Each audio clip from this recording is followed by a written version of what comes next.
మనోళ్ళందరికీ hello అండి. ఈరోజు మధ్యాహ్నం లంచ్‌లోకి ఏం కర్రీ చేసుకున్నారు? నేనైతే కోడిగుడ్డు మునక్కాయ కర్రీ అయితే చేస్తున్నాను. చుట్టుపక్కల మొత్తం చాలా డిస్టర్బెన్స్‌గా ఉందబ్బా. అయినా కూడా వీడియో వాయిస్ ఓవర్ ఇచ్చి పెడుతున్నాను. నిన్న మా సాయి వాళ్ళ సార్ అయితే మా ఇంటికి వచ్చారు.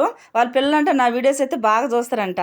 మొన్న హనుమాన్ జయంతి అప్పుడు కోలాటం ఆడడానికి అయితే పోయినా కదా, ఆ వీడియోస్ కూడా మీకు పెట్టాను. నేను కోలాటం ఆడే దగ్గర ఆ పిల్లలు చూసారంట. ఆ పిల్లలు చూసి డాడీ మనం యూట్యూబ్ లో చూస్తాం కదా, ఆంటీ ఇక్కడ ఉంది డాడీ అని ఆయన చెప్పారంట వాళ్ళ డాడీకి. ఆ రోజు నన్ను పలకరిద్దామని చూసారంట సారు. కానీ నేనో కాదో పలకరిస్తే ఏమని అనుకుంటారేమో అని సైలెంట్ అయిపోయారంట.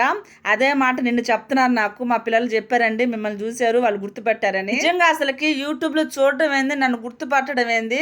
ఆ పిల్లలు కూడా ఫస్ట్ క్లాస్ సెకండ్ క్లాస్ పిల్లలేనంట. అంటే ఎంత చిన్న పిల్లలు చూసారా నన్ను గుర్తుపట్టారంటే నిజంగా గ్రేట్ అబ్బా. వైఫ్ కూడా నేను పీజీ చదివానే కానీ ఆమె మాట్లాడినట్టయితే నేను మాట్లాడలేను. ఎంత బాగా మాట్లాడుతుంది అసలుకి, వీడియోలో ఎంత బాగా వాయిస్ ఓవర్ ఇస్తుందని అంటదంట. లాంగ్వేజ్ ఏంటంటే అట్లా ఉందని అయితే అడిగేసిరా సారు, మీది ఆంధ్రానా అన్నాడు. అవునండి అని చెప్పి మాటల్లోనే కర్రీ కూడా పూర్తి అయిపోయింది. ఈ రోజు లంచ్ మీరు ఏమడుకున్నారు ఉంటా బై.